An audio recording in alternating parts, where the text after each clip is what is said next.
36 വർഷമായിടാ വെൻസേ ഞാൻ പോലീസിൽ. ഇതിനിടയിൽ പുറത്ത് അറിയുന്നതും അറിയാത്തതുമായ പല ചെറ്റത്തരങ്ങളും ഞാൻ ചെയ്തിട്ടുണ്ട്. പക്ഷെ അതിനൊന്നും എനിക്ക് ഒരു റിഗ്രറ്റും ഇല്ലടാ. 2 ദിവസം കഴിഞ്ഞ് ഞാൻ ഡിപ്പാർട്ട്മെന്റിൽ നിന്ന് റിട്ടയറായി DYSP മെഡലും വാങ്ങി ഇറങ്ങുമ്പോ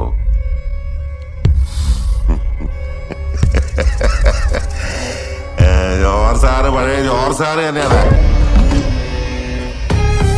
നീ ആരെയാണ് ഈ പേടിപ്പിക്കുന്നേ? എന്നെ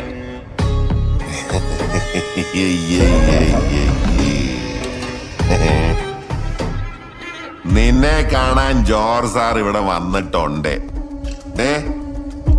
നിന്റെ മുമ്പിൽ ജോർജ് സാർ ഇങ്ങനെ നിൽക്കുന്നുണ്ടേലേ, നീ ജോർജ് സാറിനെ ഇനിയും കുറെ അറിയാനുണ്ട്.